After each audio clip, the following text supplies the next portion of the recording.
पंजाब की खासियत बताने वाला एक व्हाट्सएप मैसेज इस समय वायरल हो रहा है। मैं आपको उसका हिंदी अनुवाद सुना रहा हूं। जब इंदिरा गांधी ने 18 राज्यों पर शासन किया तो पंजाब उन 18 राज्यों में नहीं था।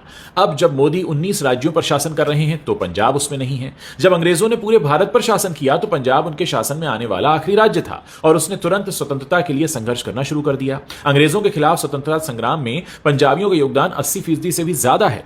जब मुगलों ने भारत पर शासन किया और हिंदुओं को इस्लाम में परिवर्तित किया तो केवल एक पंजाब उनके खिलाफ खड़ा हुआ और गुरु तेग बहादुर जी ने उनके विरोध के लिए दिल्ली के चांदनी चौक में अपना जीवन बलिदान कर दिया और गुरु गोविंद सिंह ने इस्लाम में धर्मांतरण के खिलाफ 7, 9, 14 और 17 साल की उम्र के अपने सभी 4 बेटों का बलिदान किया। उनके बड़े 2 बेटों ने चमकौर साहिब में मुगलों के खिलाफ युद्ध में अपने प्राणों की आहुति दी और छोटे 2 बेटों ने उस राज्य के मुगल शासक उन्होंने सरहंद में उन 2 बच्चों को जिंदा ईंटों में चिनवा दिया। जब सिकंदर ने सब कुछ जीत लिया था तब भी केवल पंजाब के राजा पोरस ने उसे रोकने का साहस किया था। ऐसी नदी भूमि पंजाब को मैं सलाम करता हूं।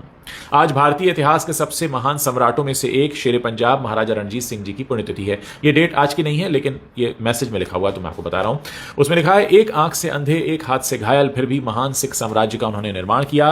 विभिन्न सिखों को एक राज्य में एकजुट किया और एक ऐसा साम्राज्य बनाया जिसमें पंजाब, कश्मीर, लद्दाख और पूरा उत्तर पश्चिम शामिल था।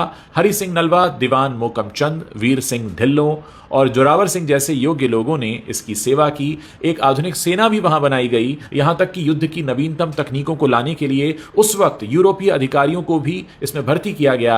यही कारण है कि ब्रिटिश शासक उनके जीवित रहने तक पंजाब पर कब्जा नहीं कर सके थे। उनकी वजह से पंजाब आखिरी राज्य था जो 1849 यानी 1849 में ब्रिटिश शासन के अधीन आया। लेकिन अफसोस है कि भारत में उनकी विरासत के बारे में कोई ज्यादा नहीं बताता।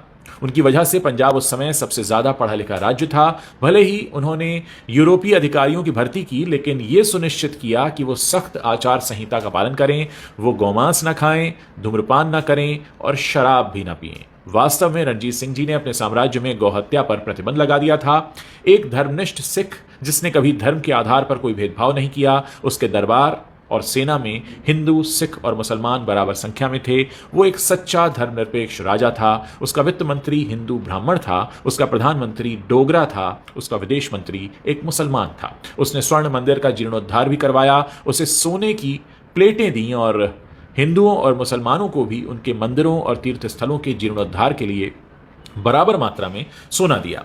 गुरु गोविंद सिंह के सम्मान में पटना और नांदेड़ में गुरुद्वारे बनवाए जिन्हें पंच तख्त में से एक माना जाता है। एक महान योद्धा, एक समान रूप से योग्य और एक बुद्धिमान शासक, एक सच्चा और महान इंसान था रणजीत सिंह। और रणजीत सिंह विश्व के इतिहास में एकमात्र ऐसे राजा हुए हैं जिन्होंने अफगानों पर विजय प्राप्त की जिसे अमेरिका और रूस की आधुनिक सेनाएं भी हासिल नहीं कर सकीं और अंततः मुगलों के प्रवेश को उसने रोक दिया। तो ये मैसेज है, काफी वायरल हो रहा है, बहुत सारे लोगों ने मुझे भेजा तो मुझे लगा कि मैं अपनी दर्शकों के साथ इसे साझा कर सकता हूँ। वाकई वो इंदिरा गांधी वाला एग्जाम्पल, वो मोदी जी वाला एग्जाम्पल और वो ब्रिटिश शासन वाला एग्जाम्पल और फिर बाद में जो बात कही गई है महाराजा रणजीत सिंह जी के बारे में, वो वाकई बहुत कमाल है। और कई बार ऐसा होता है कि हम अपने बहुत महान और वीर लोगों को उतना अच्छे से नहीं जान पाते हैं, कई बार उनका जिक्र नहीं होता है। तो कई बार ऐसे व्हाट्सएप फॉरवर्ड्स जो होते हैं वो कुछ अच्छा काम भी कर देते हैं। ज़रूरी नहीं है कि हर बार व्हाट्सएप में आने वाला कोई मैसेज एवं ही हो। कई बार बहुत सी ऐसी जानकारियां भी आपको मिल जाती हैं जिन पर आप ऐसे तो गौर नहीं करते, लेकिन अगर इस तरह से आपको बताई जाए तो आपको लगता है कि हाँ वाकई कितना कुछ हुआ है। क्या सोचते हैं आप इसके बारे में? मेरे इस वीडियो के नीचे कमेंट करके आप बता सकते हैं।